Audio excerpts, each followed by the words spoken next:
Hello everyone, नमस्ते। कैसे हैं आप सब? उम्मीद है आप लोग स्वस्थ और मस्त होंगे। जैसा कि आपको पता है, इस यूट्यूब चैनल पे आप लोग को क्लास 12th का मैथ पढ़ाया जाता है, जिसमें हम लोगों ने मैट्रिक्स चैप्टर, जो कि हमारा चैप्टर नंबर 3 है क्लास 12th का। एनसीईआरटी जो बुक है हमारा, उसका चैप्टर नंबर 3 आपका सारणिक था, उसको सारणिक का भी हम लोग का चल रहा है। और हम लोगों ने आपव्यू चैप्टर को समाप्त किया है। आपव्यू चैप्टर के बाद हम लोगों ने सारणिक का अभी तक हम लोगों ने टोटल 5 लेक्चर कंप्लीट किया है। और 5 लेक्चर में हम लोगों ने टोटल कितने 4.42 का सोल्यूशन कल हम लोग किए थे। आज हम लोग का एक्सरसाइज 4.3 है। तो इसका हम लोग पहले जल्दी से शॉर्ट फॉर्म में क्या देखने वाले हैं। आज जो है 4.3 का, इसका हम लोग जल्दी से हम लोग इसका पहले थ्योरी देखने वाले हैं। छोटा सा ही इसका एक थ्योरी है। एक ही थ्योरी आपको त्रिभुज का क्षेत्रफल निकालने का है। उसी से रिलेटेड आपको संरेखता, यानी संरेखता आप पहले भी 11th में भी पढ़े होंगे। दो बिंदुओं की संरेखता के बारे में सरल रेखा में। यहाँ आपको पढ़ना है त्रिभुज के क्षेत्रफल, यानी सारणी की सहायता से आपको त्रिभुज का क्षेत्रफल क्या करना है, ज्ञात करना है। तो चलिए हम लोग स्टार्ट करते हैं। सारणी की सहायता से त्रिभुज का क्षेत्रफल।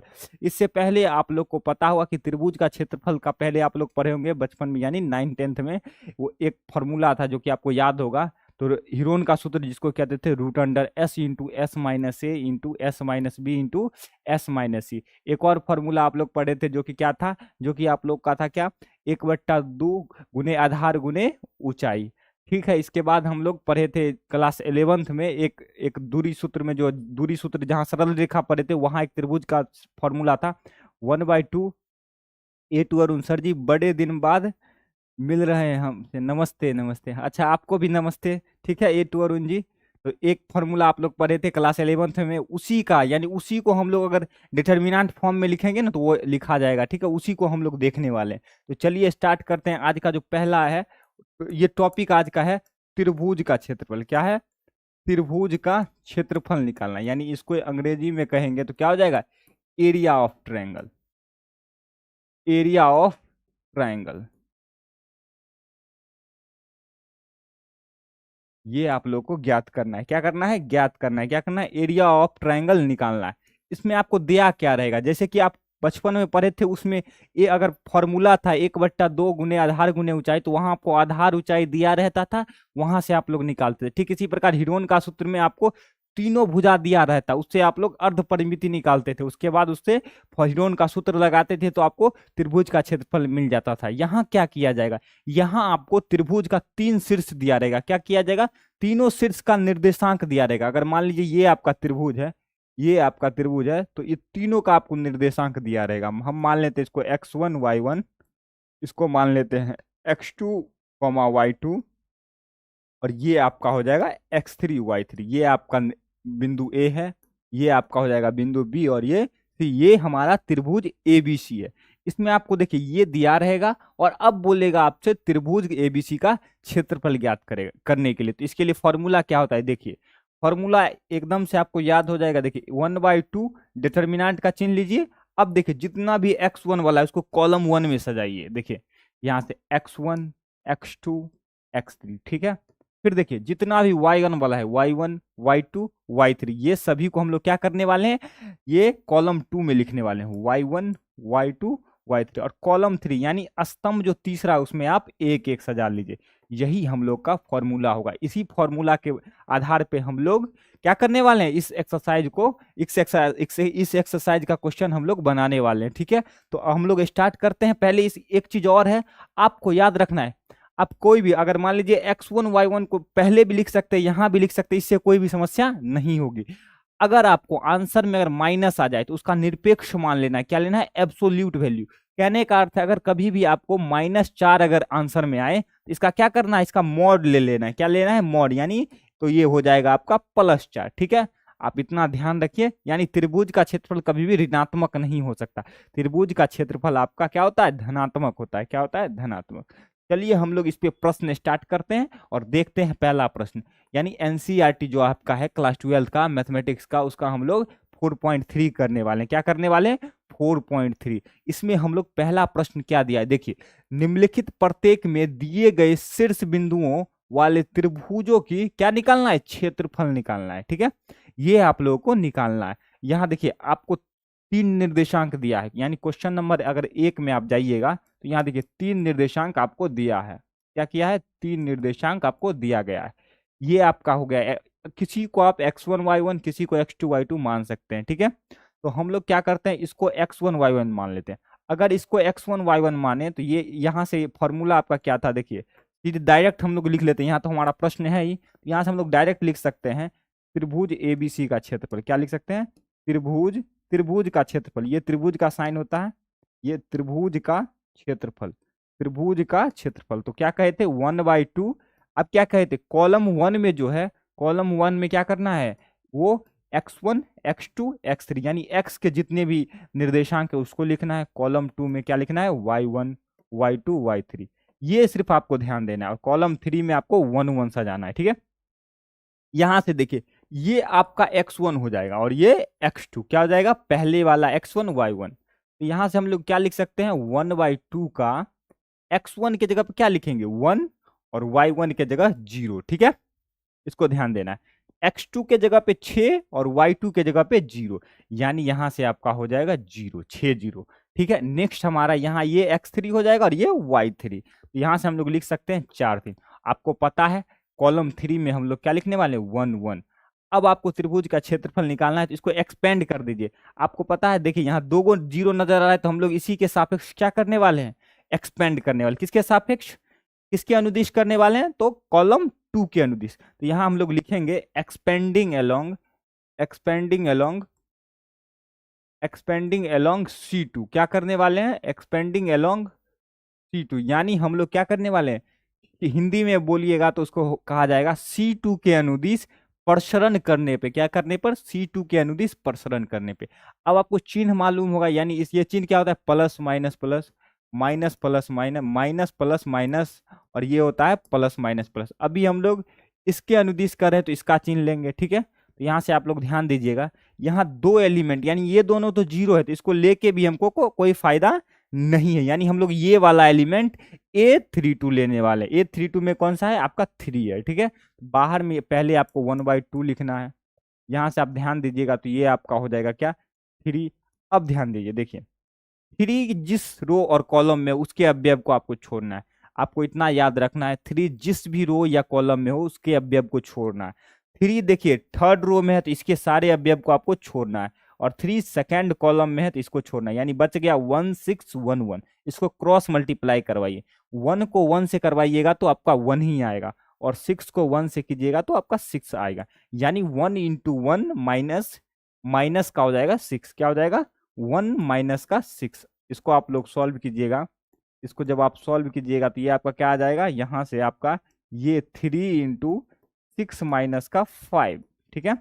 यहाँ से हम लोग लिख सकते हैं 1/2, 5 3 जा माइनस का 15, माइनस का 15। तो ये आपका हो जाएगा -15/2। अभी आप लोगों को समझाया गया है, अगर आपको त्रिभुज का क्षेत्रफल ऋणात्मक आए तो उसको क्या करना है, इसको मॉड के अंतर्गत ले लेना है, मॉड लगा देना और इसको प्लस बना लेना, यानी आपका हो जाएगा 15/2 वर्ग इकाई।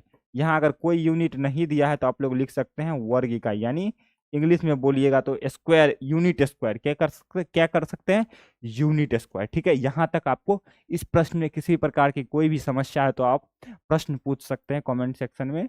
आप लोग देखिए पहले हम लोगों ने क्या किया, एक बार ये दोनों आप लोगों के लिए देखिए, पहले तो आप ये आप लोगों के लिए होमवर्क है, यहाँ लिख लीजिएगा, ये दोनों आप लोगों के लिए HW है। एक क्वेश्चन, पहले क्वेश्चन में हम लोगों ने क्या किया, आपको पता है त्रिभुज का फॉर्मूला, यानी त्रिभुज का अगर क्षेत्रफल निकालना है सारणी की सहायता से तो उसका फॉर्मूला क्या होता है, 1/2। कॉलम 1 में क्या सजाना है, x का निर्देशांक, क्या करना है, x का निर्देशांक सजाना है। इसी प्रकार कॉलम 2 में क्या करना है, y के जितने भी निर्देशांक है उसको कॉलम 2 में सजाना है, और यहाँ कॉलम 3 में 1 1 सजाना है, ठीक है। उसके बाद आप सजाने के बाद क्या करने वाले, इसको एक्सपेंड कर सकते हैं। यहाँ एक्सपेंड करना था, हम लोगों ने एक्सपेंड किया, उसके बाद हम लोग का आंसर माइनस में प्राप्त हुआ। तो माइनस में आप लोग एक पॉइंट दिमाग में बैठा के रखिए, अगर त्रिभुज का क्षेत्रफल माइनस में आता है तो उसको मॉड लेके उसका निरपेक्ष मान, यानी एब्सोल्यूट वैल्यू लीजिए। क्या कीजिए, एब्सोल्यूट वैल्यू यानी निरपेक्ष मान लीजिए, क्योंकि त्रिभुज का जो क्षेत्रफल होता है वो ऋणात्मक नहीं हो सकता। क्या हो सकता है, ऋणात्मक नहीं हो सकता, वो धनात्मक ही होगा। तो ये दोनों आप लोगों के लिए होमवर्क है। इसी प्रकार नेक्स्ट प्रश्न में हम लोग बढ़ेंगे। नेक्स्ट प्रश्न क्या कहता है, अब एक इससे जुड़ा, संदेश से जुड़ा है एक कॉन्सेप्ट अभी हम लोग देख लेते हैं थोड़ा सा यहीं पे। क्या कहता है संरेख? संरेख का अर्थ क्या होता है? संरेख का इंग्लिश होता है कॉलिनियर। यानी कॉलिनियर कब होगा? आपको अगर याद रखिए, अगर तीनों बिंदु, यहाँ तीन बिंदु दिए हुए हैं, देखिए ये आपका हो गया ए बी सी, यानी जब ए बी सी तीनों एक ही रेखा पर स्थित हो, क्या हो? तीनों अगर एक ही रेखा पर स्थित हो, क्या हो जाएगा? वे संरेख हो जाएंगे। अगर आप ध्यान दीजिएगा, अगर ये तीनों रेखा पे, तीनों बिंदु एक ही रेखा पे स्थित हो जाए, तो इसका क्षेत्रफल आपको क्या लगता है? तो इस ये तो त्रिभुज बनाएगा ही नहीं, यानी इसका त्रिभुज, तो इसका क्षेत्रफल क्या हो जाएगा? जीरो के बराबर हो जाएगा। क्या हो जाएगा? जीरो के बराबर। यानी ये किसी त्रिभुज का निर्माण ही नहीं कर पा रहा है, क्योंकि अगर आप तीनों बिंदु को एक ही रेखा पर स्थित कीजिएगा तो वो किसी भी त्रिभुज का निर्माण नहीं कर पाएगा। यानी उस त्रिभुज, ये जो तीनों है, इसका अगर आप एरिया निकालिएगा ट्रायंगल का, तो आपको जीरो प्राप्त होगा। क्या होगा? जीरो प्राप्त होगा। ठीक है, यहां तक में कोई समस्या? यानी हम लोग क्या करने वाले हैं, अगर संरेख होगा, यहां हम लिख लेते हैं इसका पॉइंट, संरेख होने की शर्त। क्या करते हैं? संरेख होने की शर्त। संरेख होने की शर्त। संरेख होने की शर्त। यहाँ एक ही पॉइंट में लिखना है, संरेख होने की शर्त क्या है? जब त्रिभुज का क्षेत्रफल जीरो हो जाए, बाकी बात और कुछ नहीं। त्रिभुज का क्षेत्रफल जीरो हो जाए, ये हम लोग को याद रखना है। यही हम लोग का पॉइंट है, जब त्रिभुज का क्षेत्रफल जीरो के बराबर आ जाए तो वो संरेख हो जाएगा। ठीक है, तो हम लोग यही चेक करने वाले यहाँ पे।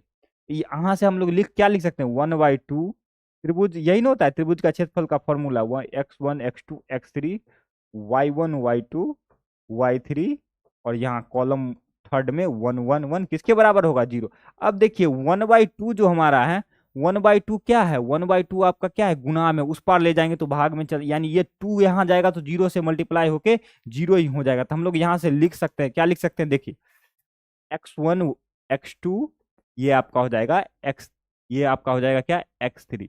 इसी प्रकार हम लोग लिख सकते हैं y1 y2 y3, और यहाँ से 1 1 1 यानी जीरो।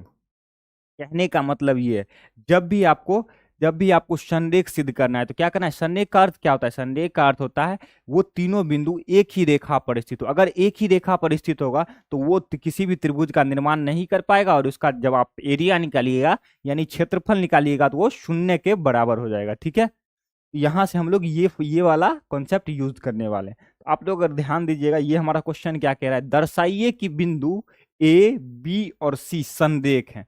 यहाँ आपसे पूछ रहा है क्या ये तीनों बिंदु संरेख है? तो आप लोग कुछ मत कीजिए, इसका एरिया निकालिए। अगर इसका एरिया निकालिएगा, अगर वो शून्य के बराबर हो जाए तो उसका मान क्या होगा? जीरो। तो ये आपका, अगर ये ए को हम x1 मान ले तो ये आपका हो जाएगा y1। यहाँ से बी को अगर x2 मानिएगा तो ये हो जाएगा y2। इसी प्रकार यहाँ अगर x3 इसको मानिएगा तो ये आपका हो जाएगा y3। ठीक है, यहां तक में कहीं भी कोई समस्या नहीं होगी।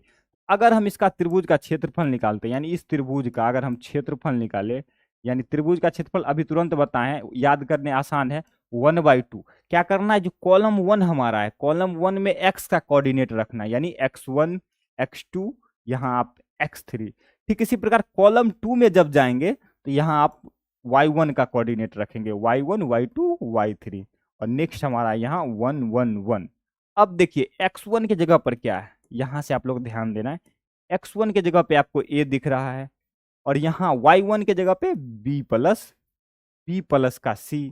ठीक है, यहाँ देखिए x2 के जगह पे आपको b दिख रहा है, और ये आपका हो जाएगा c प्लस a। ठीक है, नेक्स्ट हमारा है, ये आपका हो जाएगा c, और वहां है a प्लस b, और ये थर्ड कॉलम में हमको 1 1 रखना है। अब आपको देखिए कुछ दिख रहा होगा, यहाँ इस प्रश्न में आपको कुछ दिख रहा होगा, आप ध्यान से अगर देखिएगा, यहाँ से अगर आप ध्यान दीजिएगा, अगर हम क्या करें, अगर C1 में क्या करें, अगर C1 में C2 ऐड कर दे, क्या करें? C1 में अगर हम C2 ऐड कर दे तो ये आपका देखिए ए बी प्लस सी, यानी ये बन जाएगा ए प्लस बी प्लस सी, यहाँ भी ए प्लस बी प्लस सी, और यहाँ भी ए प्लस बी प्लस सी, यानी हम ये कॉमन ले सकते। तो देखिए हम लोग कौन सा ऑपरेशन लगाने वाले हैं, यानी संक्रिया लगाने वाले हैं। तो अगर यहाँ संक्रिया लिखिएगा तो आप लोग लिख सकते हैं, कॉलम 1 में क्या करना है? कॉलम 1 में कॉलम 2 को ऐड कर देना है। क्या करना है? कॉलम 1 में कॉलम 2 को ऐड करना है। अगर आपको इस क्लास का पीडीएफ, यानी जो हम 4.3 का सोल्यूशन करवा रहे हैं, अगर इसका पीडीएफ नोट्स अगर चाहिए हुआ तो आप लोग को लिंक डिस्क्रिप्शन में दिया गया है, आप लोग उस लिंक पे जब क्लिक कीजिएगा तो आपको एक व्हाट्सअप चैनल खुलेगा। व्हाट्सअप चैनल का नाम क्या है? दिशा क्रिएटर के ही नाम से है। उसमें आप लोग जुड़िएगा तो आपको तुरंत इस क्लास के बाद आपको पीडीएफ यानी जो पैनल पीडीएफ है ये आपको दिया जाएगा। ठीक है, जितना भी बोर्ड पे यानी इस डिजिटल बोर्ड पे लिखा गया है वो सब आपको मिल जाएगा। यहाँ से हम लोग लिख सकते हैं 1/2, कॉलम 1 में कॉलम 2 ऐड करें, यानी ये आपका हो जाएगा ए प्लस बी प्लस का सी। यहाँ भी आपको इससे ऐड कीजिएगा तो ए प्लस का बी प्लस का सी। नेक्स्ट हमारा है ए बी और प्लस का सी। यहाँ भी हम लोग ए प्लस बी प्लस सी। अभी आप लोग ध्यान दिए होंगे हम लोगों ने कॉलम 2 में संक्रिया किया है, तो हम लोग कॉलम 1 में किया है तो कॉलम 2 को एज इट इज लिखना है और कॉलम 3 को भी एज इट इज लिख देना है, यानी बी प्लस सी प्लस ए और ये ए प्लस बी। यहाँ 1 1 है 1 1 है। देखिए अब आप लोग को कुछ नजर आ रहा है, अगर हम लोग यहाँ से ए प्लस बी प्लस सी कॉमन ले ले तो यहाँ 1 1 आ जाएगा। क्या आ जाएगा? 1 1 आ जाएगा। तो यहाँ से हम लोग लिख सकते हैं आर सी टू से ए प्लस बी प्लस सी कॉमन लेने पर, क्या करने पर? कॉमन लेने पर। ये हम लोग कॉमन लेंगे। कॉमन लेने पर अगर हम लोग कॉमन लेंगे तो इसको बाहर में लिखेंगे तो ए प्लस बी प्लस का सी। ठीक है, अब देखिए तो यहाँ आपका क्या बन जाएगा? 1 1 1, बीच वाला एज इट इज रहेगा बी प्लस सी प्लस ए और ये आपका ए प्लस बी और यहाँ 1 1 1। अब आपको इस डिटर्मिनेंट का मान निकालना है। क्या करना है? मान निकालना है। तो आपको पता है अगर आपको दो रो या दो कॉलम यानी कहीं भी दो रो और दो कॉलम अगर एक जैसा दिखे यानी आइडेंटिकल दिखे तो क्या होता है? उस डिटर्मिनेंट का मान शून्य होता है। आपको दिख रहा होगा ये C1 और C3, यहाँ हम लोग लिख सकते हैं यहाँ यानी here C1 and C3 are identical, identical यानी हम लोग कह सकते हैं C1 और C3 आपस में समान दिख रहे हैं तो हम लोग लिख सकते हैं C1 and C3 are identical. यानी अगर आपको कहीं भी एक प्रॉपर्टी हम लोगों ने पढ़ा था, अगर आपको कोई भी दो रो या दो कॉलम अगर आपस में समान दिख रहे हो तो उसका मान क्या होता है? डिटर्मिनेंट का मान, उस डिटर्मिनेंट का मान शून्य के बराबर होता है। यहाँ से हम लोग लिख सकते हैं, नेक्स्ट स्लाइड पे हम लोग लेते हैं, यहाँ से इस डिटर्मिनेंट का मान क्या हो जाएगा? इस डिटर्मिनेंट का मान आपका शून्य के बराबर हो जाएगा, शून्य हो जाएगा। तो शून्य को पूरे से गुना कीजिएगा तो ये भी शून्य हो जाएगा। यानी हम लोग देखें कि अगर इस त्रिभुज का अगर हम लोग क्षेत्रफल निकालते हैं तो इसका मान क्या आ जाएगा? शून्य के बराबर। यानी उपयुक्त यानी ऊपर दिए गए तीनों बिंदु, अतः हम लोग लिख सकते हैं अतः दिए गए तीनों बिंदु संरेखी हैं। दिए गए तीनों बिंदु ए बी एवं सी, तीनों बिंदुएं ए बी एवं सी क्या है? संरेख है। क्या है? संरेख है। ठीक है, यही हम लोग को सिद्ध करना था, यानी ये हम लोग को सिद्ध हो गया यानी वेरीफाइड हो गया। अगर मान लीजिए यहाँ पे अगर 0 के बराबर नहीं आता एरिया तो हम लोग नहीं कह सकते थे कि ये संरेख है। यहाँ पे आप लोग को ये 0 के बराबर आ गया इसलिए हम लोग कह सकते हैं कि ये तीनों बिंदु आपस में संरेखी है।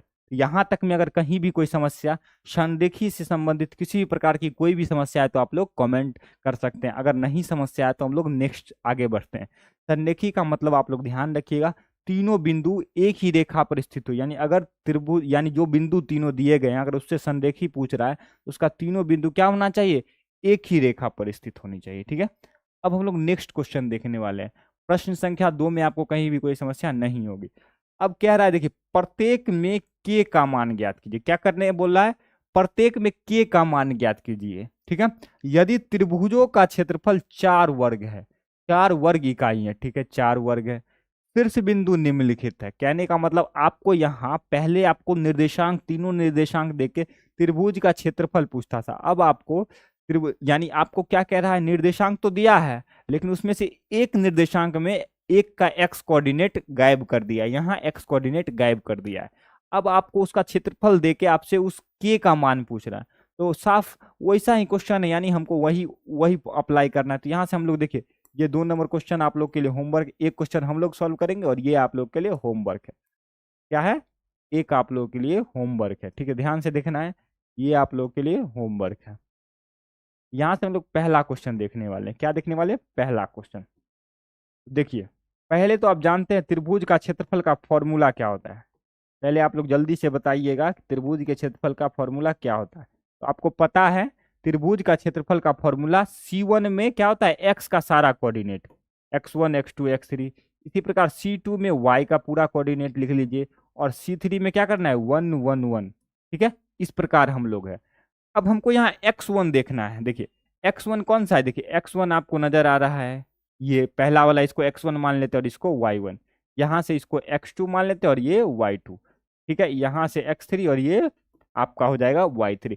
ठीक, सबको हम लोग सजा लेते हैं। अगर हम लोग सबको सजा लेंगे, यानी यहाँ से हम लोग सजाएंगे, यानी यहाँ से अगर सजाइएगा तो ये आपका हो जाएगा k0। ठीक है, यहाँ से सजाइएगा तो 4 0। ठीक है, यहाँ भी कोई दिक्कत नहीं, और यहाँ 0 2, और C3 का जो अवयव है, यानी C3 का जो एलिमेंट है, वो तो आपका क्या हो जाएगा, वो 1 1। ये देखिए यहाँ त्रिभुज का क्षेत्रफल का मान आपको दिया गया है, क्या दिया गया है, 4।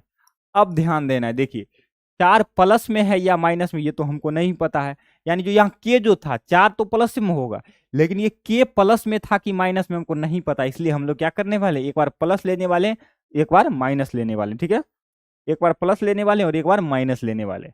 अब इसको सॉल्व कीजिए। अगर आप इसको सॉल्व कीजिएगा तो ध्यान से देखिए, अगर हम इस 1/2 को यहाँ से इसको एक्सपेंड कर दे, देखिए यहाँ आप ध्यान दीजिएगा, अगर हम इसको एक्सपेंड कर दे, 1/2 को उधर भेज के इसको एक्सपेंड कर दे कॉलम 2 के अनुदिश, कॉलम 2 के अनुदिश अगर इसको एक्सपेंड कीजिएगा तो ये क्या हो जाएगा, देखिए ध्यान से प्रसार करेंगे तो ये आपका हो जाएगा 2 2 इंटू, यानी ये माइनस प्लस माइनस होता है ना, पहले रुक जाए लिख लेते हैं बढ़िया से, इसको उधर भेज के, यानी यानी ये आपका हो जाएगा माइनस का 2, यहाँ से ध्यान देना है, ये आपका हो जाएगा माइनस का 2। दूसरा एलिमेंट यानी 2 ले रहे हैं, यानी ये माइनस प्लस माइनस, तो इस ये जो जिस रो में है और जिस कॉलम में है उसके अवयव को नहीं लेना है। ये देखिए इस रो में है और यहाँ सेकेंड कॉलम में, तो k इंटू 1 कीजिएगा तो आपका k हो जाएगा, और 4 इंटू 1 कीजिएगा तो माइनस का 4 हो जाएगा। ठीक है, अब हम लोगों ने ये 2 को उधर भेजा है तो ये प्लस माइनस 8 हो जाएगा। नेक्स्ट आप इसको देखिए यहाँ से, फिर -2 को, अब हम लोग क्या करने वाले हैं, एक बार +2 लेने वाले, एक बार -2 लेने वाले। क्या करने वाले हैं, एक बार क्या करने वाले हैं, +2 और एक बार -2 लेने वाले हैं। तो यहाँ से पहले इसको तोड़ लीजिए, तो ये आपका हो जाएगा -2k प्लस का 8 प्लस -8। अब क्या करने वाले, एक बार हम लोग पॉजिटिव साइन यहाँ लिख सकते हैं, टेकिंग पॉजिटिव साइन। क्या करने वाले, एक बार पॉजिटिव साइन, पहले हम लोग पॉजिटिव साइन लेंगे, यानी तो -2k प्लस 8 बराबर, पॉजिटिव लेना है तो प्लस का 8 हो जाएगा। यहाँ से इसको इधर भेजिएगा तो -2k और 8 प्लस 8 आपका 16 हो जाएगा। ठीक है, यहाँ से k बाय माइनस का 2, यानी ये 2 को नीचे भेजिएगा तो ये हो जाएगा 8, यानी k का मान आपको हो जाएगा क्या, माइनस का 8। यहाँ तक में कहीं k का मान निकालने में आपको कहीं भी कोई समस्या है तो आप पूछ सकते हैं। ध्यान से देखिए, k के मान में अगर आपको कहीं भी कोई समस्या, एक बार आप देख लीजिए कहीं गलती तो नहीं हुआ है। ठीक है, अच्छा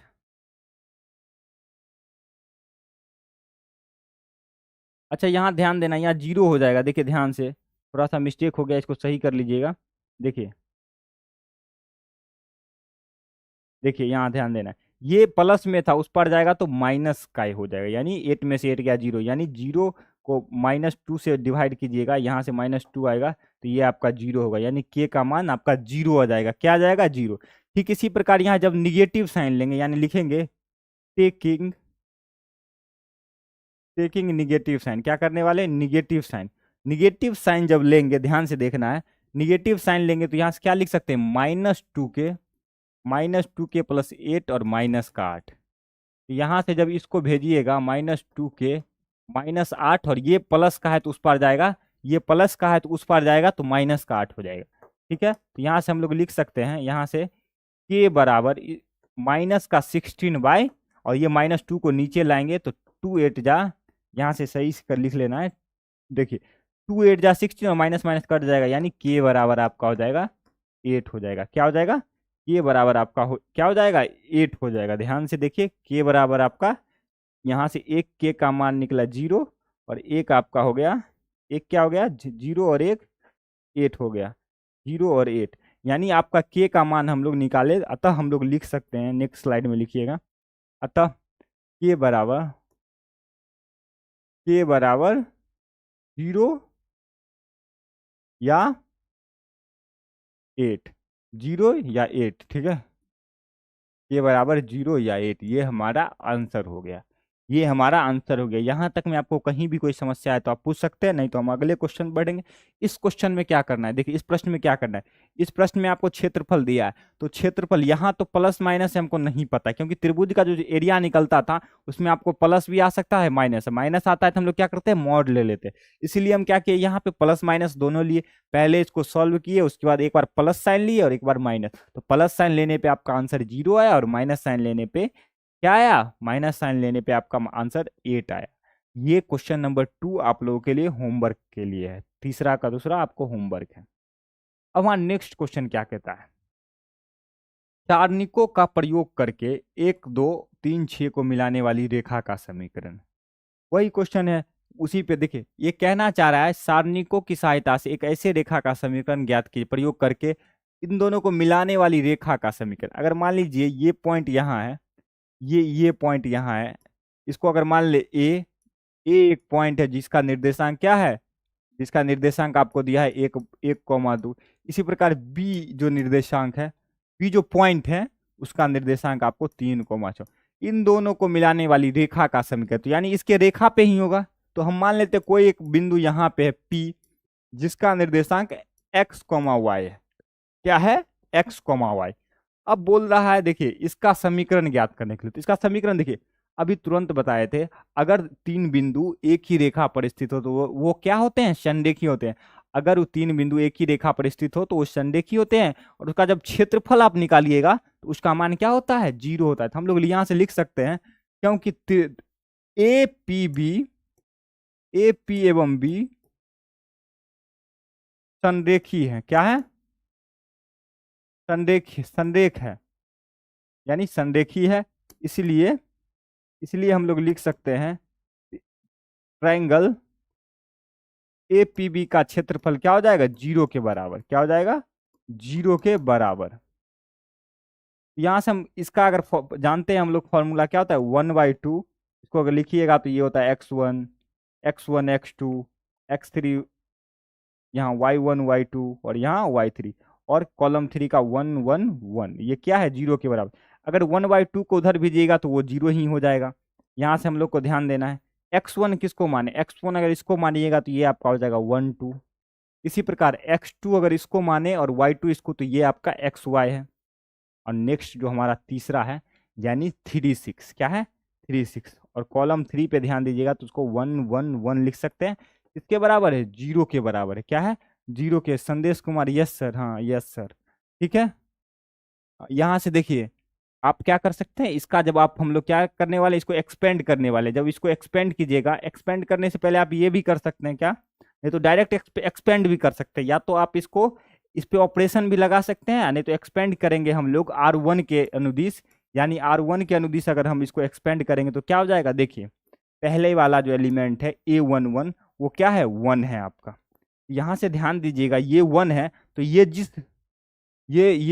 जिस रो या कॉलम में है, क्या है, जिस रो या कॉलम में है उसको क्या करना है, उसको उसको क्या करना है, ध्यान से देखिएगा, एक सेकंड रुकिएगा।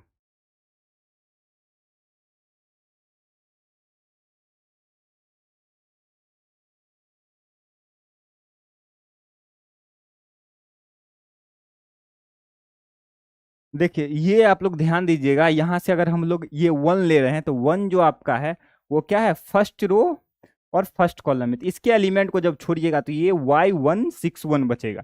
तो y को 1 से मल्टीप्लाई कीजिएगा तो y इंटू 1 आपको y ही होगा, ठीक है। अब 6 इंटू 1 कीजिएगा तो 6 ही होगा, यानी माइनस का 6, ठीक है। नेक्स्ट हमारा 2 है, ये -2 हो जाएगा। अब 2 सेकेंड कॉलम में और फर्स्ट रो में है, तो फर्स्ट रो और सेकेंड कॉलम में, तो इसको लेना है क्या, x3 1 1 का हम लोग काम करने वाले, क्या करने वाले, x3 और 1 1 का काम करने वाले। तो x3 और 1 1 का काम कीजिएगा तो x इंटू 1 क्या हो जाएगा, x हो जाएगा, ठीक है। इसी प्रकार 3 और 1 को मल्टीप्लाई कीजिएगा तो x माइनस का 3, ठीक है। नेक्स्ट हमारा है ये 1 जब एलिमेंट आप लीजिएगा तो 1 का आपका क्या हो जाएगा, यहाँ ध्यान देना है। 1 जब आप लीजिएगा तो 1 किस रो में है, फर्स्ट रो थर्ड कॉलम। इसके एलिमेंट को आपको छोड़ना और जो बचा यहाँ पे इसको क्रॉस मल्टीप्लाई करना है। देखिए 6x माइनस का 3y क्या है, 6x माइनस का 3y, और ये पूरा किसके बराबर है, 0 के बराबर है, क्या है, 0 के बराबर हो जाएगा। यहां से आप लोग अगर सॉल्व कीजिएगा, ध्यान से देखिएगा, तो ये आपका हो जाएगा, ये आपका हो जाएगा y माइनस का 6, y माइनस 6, इसको मल्टीप्लाई करेंगे तो 2x माइनस माइनस प्लस का 6, और यहां से इसको इसको 1 से मल्टीप्लाई करेंगे तो 6x माइनस का 3y, और इक्वल टू क्या हो जाएगा, 0 के बराबर हो जाएगा, क्या हो जाएगा, 0 के बराबर हो जाएगा। ठीक है, अब हम लोग क्या करने वाले, देखिए 2x और यहाँ 6x है, 6x है, तो 6 में से 2 घटाइएगा तो आपका 4x हो जाएगा, क्या हो जाएगा, 4x हो जाएगा।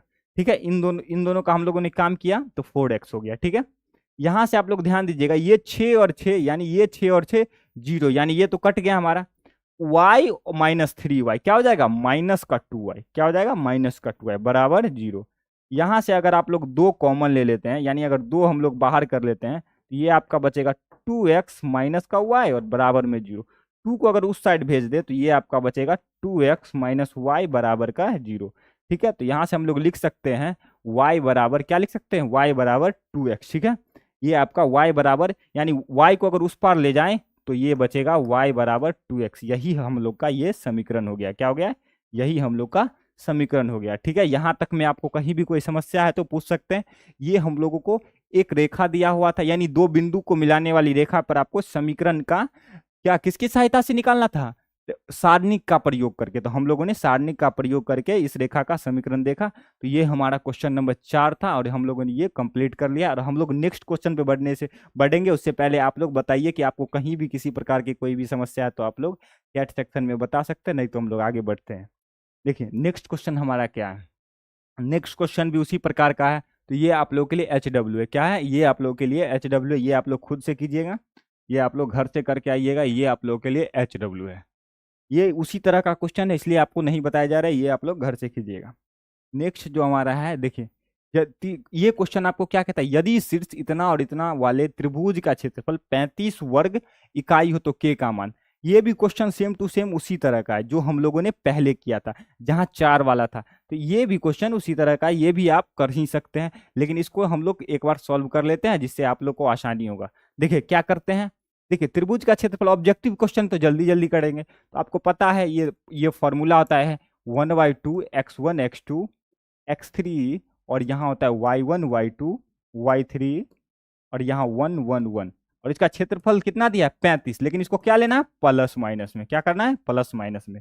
अब ध्यान देना, ये 2 को उधर ले जाएंगे तो प्लस माइनस 70 हो जाएगा। यहाँ देखिए इसको x1 मान लेते हैं, देखिए इसको x1, ये y1 हो गया, ये आपका x2 y2, और यहाँ से ये x3 और ये y3।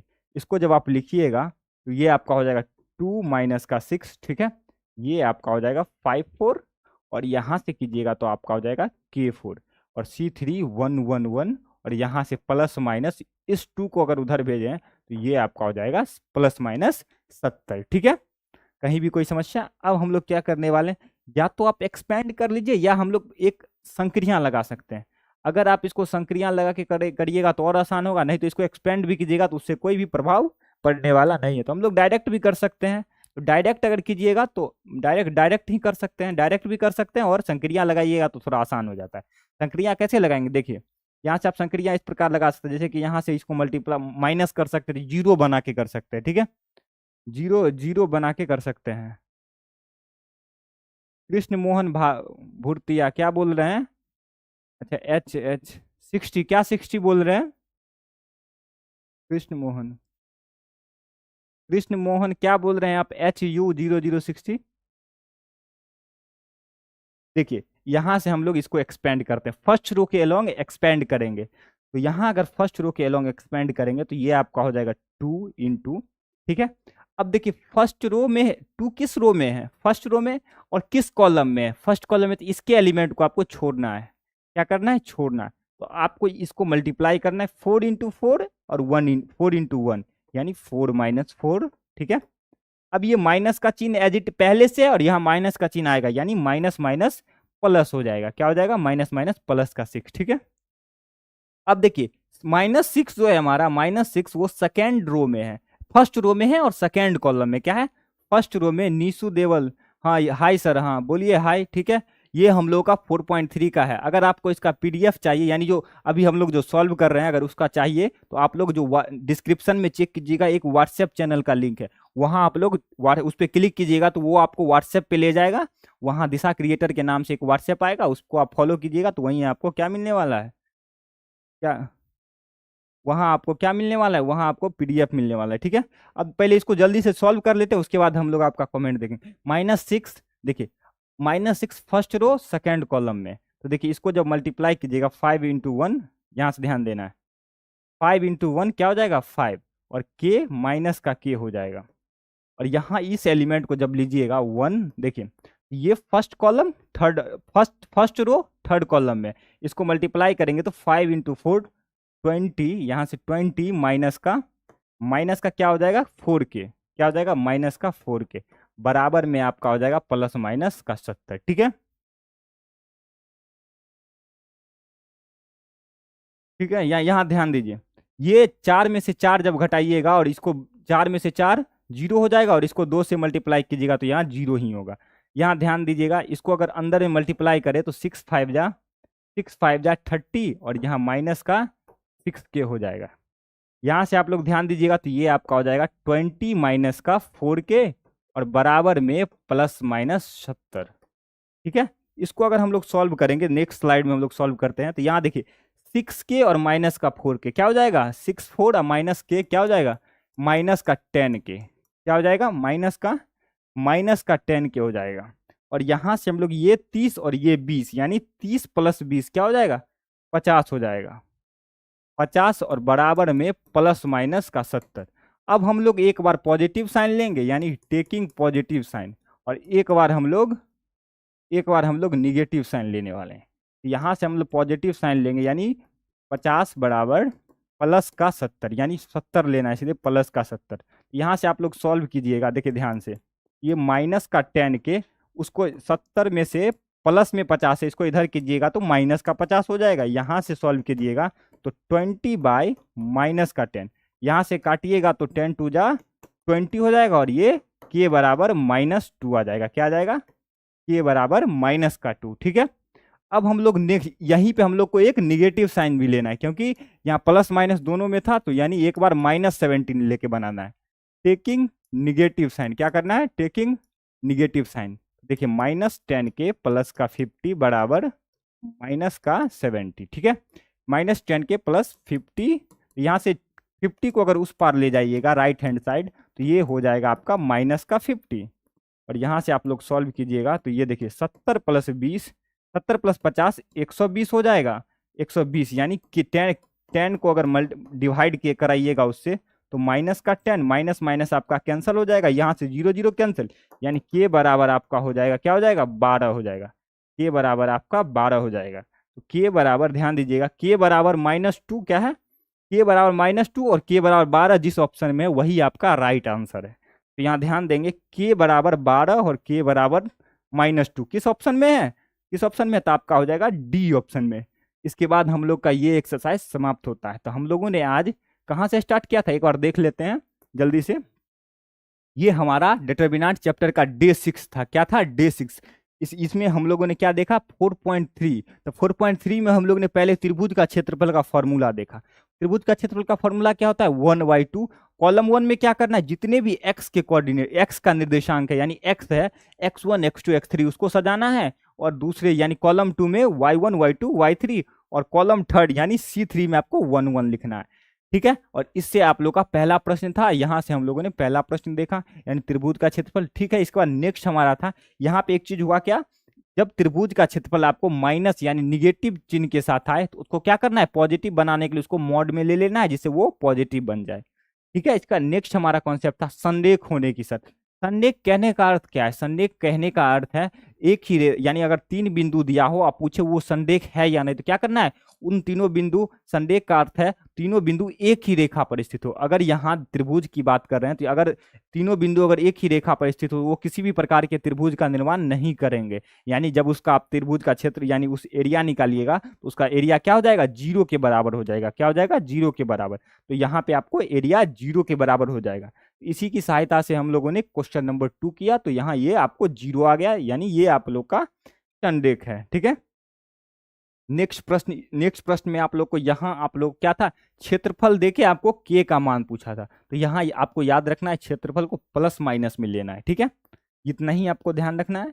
उसके बाद हम लोग का नेक्स्ट प्रश्न था, क्या था, यहाँ समीकरण ज्ञात करना।